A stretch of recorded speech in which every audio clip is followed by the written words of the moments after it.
Wellness, where our mission is that all of us can lead a disease-free life. My name is Sumit Nanda. I live in Singapore.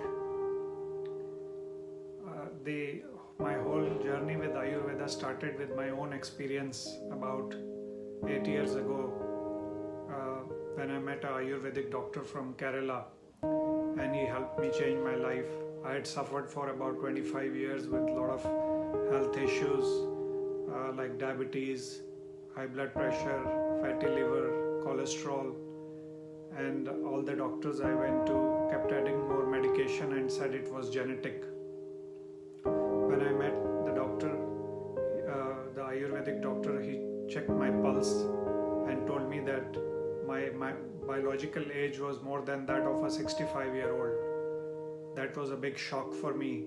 But he said that good news is that it can be reversed by cleaning up the digestive system, by improving the metabolism, by cleaning up the blood which carries nutrition to every cell, by cleaning up the liver which metabolizes what we eat.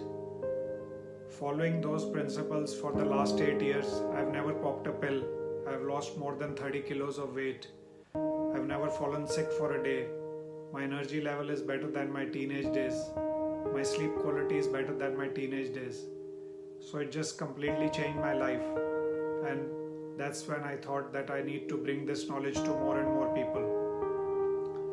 I'll make a separate video about my whole journey with Ayurveda. Today this video is about Desi Ghee. We all now are reading more and more about the health benefits of Desi Ghee. But this is a guide for people who want to incorporate ghee in their family's health but are unsure of which ghee to buy and why there is so much of price difference from ghee to ghee. If you see, in India we have always been having Desi Ghee, and still India is the diabetes capital of the world, the heart disease capital of the world. India has always been cow cultivating or dependent agriculture economy, or family tradition has been to keep a cow in the house, and cow was always kept like a mother. It was a part of the family, and the calf would get the milk, and whatever was left over was used for the family's household. Today that has changed, and most of the milk and the ghee and other dairy products are coming from industrial parks where cow is kept like a machine.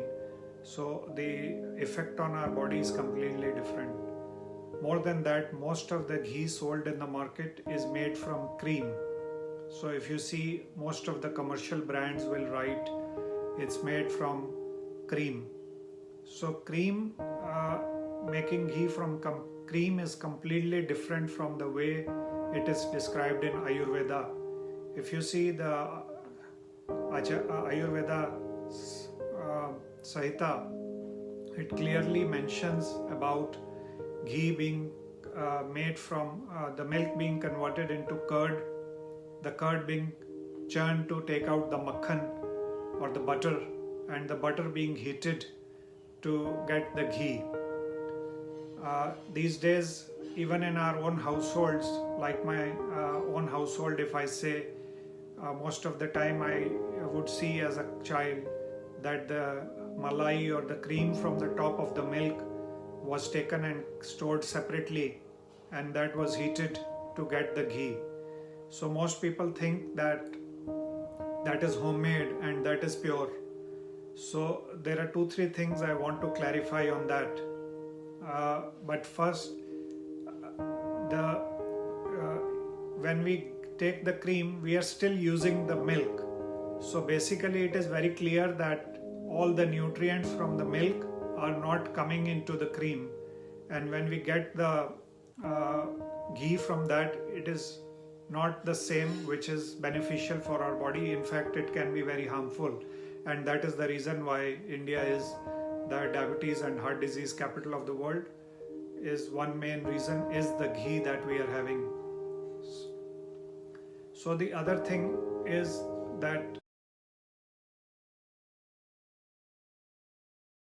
when we convert milk into curd, the whole properties of milk change completely. When the milk is converted into curd, as per Ayurveda, the effect on our body is completely different from milk. We cannot convert the curd back into milk. The property is completely changed. Similarly, when the curd is churned to take out the butter or the makhan, the properties change completely. And when we heat the butter to take the ghee, the properties change completely. So the curd will have a different effect on our body, the butter will have a different effect on our body, and ghee will have a completely different effect on our body. So we need to understand that. The other thing is cow ghee or cow milk ghee versus buffalo milk. Actually, I classify the Jersey cow or the foreign breed cow and buffalo into one because their genetics are quite similar. I call the Jersey cow a white buffalo because their genetics are closer to pigs than to the Indian Desi cow. And today there are a lot of research reports which show that Indian Desi cow has A2 protein and the buffalo milk or the Jersey milk has A1 protein, which is very hard to digest by human body. In fact, most of the ghee made from buffalo milk or Jersey milk, the melting temperature is very high. It's much higher than our body temperature. That's why most of the ghee you will see will be almost solid at room temperature. But cow milk, because the cow milk is very low fat content, is very light, the milk has different kind of properties. It is easily digestible by human body, and the ghee is a very low melting temperature. So at room temperature you will see it will mostly be in a liquid state. As you can see here, I have two bottles here. One is our desi ghee, which is the regular ghee. One is a 1-year-old ghee, and there are various texts in Ayurveda which talk about aging ghee, which I will make a separate video about the benefits of aged ghee when ghee is kept for 1 year or 10 years or even 100 years. And a lot of Vaidyas use the 100-year-old ghee or the 10-year-old ghee to treat various kind of diseases. In fact, it's said that a 100-year-old ghee can cure almost any disease in the world.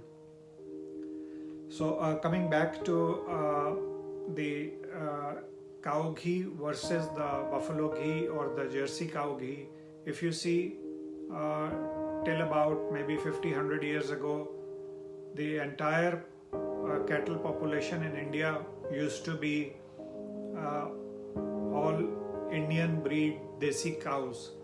It is only in the last about a century when because of Western influence and the population growth that the demand has increased so much that there has been breeding with the Jersey cows to increase the milk production. If you see the buffalo or a Jersey cow, their udders are very big and they are always lazy and lying around. They never even get up. Whereas if you see any Indian breed cow, and the way to identify an Indian breed cow is they have a hump on their back and they have two horns like straight up big horns. So it's easy to identify, and you can also Google to see the Desi cow breed is completely different how it looks from a buffalo or a Jersey cow. You will also see that all the Desi cows are very playful. They never sit. They are always running around. The calves are jumping and the cows are roam around all the time. They don't like to sit at one place, so this gives the milk a very lean fat. So the cow milk which comes from Indian breed, and there are various breeds, but most common is the Gir cow, which comes from the Gujarat and Rajasthan belt. There are others like Rathi, Tharparkar. In south there are other breeds. In Punjab and all, there are different breeds, but these are more according to the weather. But still, most of the Punjab cows and others have been replaced by buffalo milk today, and even in Gujarat and all is mostly now buffalo milk, because the buffalo milk is very high in fat content, and the farmers can sell the milk at a very high price, because these are bought by cooperatives based on the fat content in the milk. So the same amount of milk can make a large quantity of ghee. So that is why most of the farmers prefer to keep cows for commercial reasons. Most of the farmers prefer to keep buffaloes for commercial reasons, because the cow milk is very low in fat, and unless they are using it for their own use or home consumption. So there are a lot of goshalas now in Rajasthan which are purely working for breeding the Indian variety or Indian breed cows, and helping to restore and breed. So that is helping the whole movement a lot. Our ghee comes from one of the Goshala in Rajasthan, where there are more than 10,000 Gir cows, and the cows are kept like mothers. They roam around freely.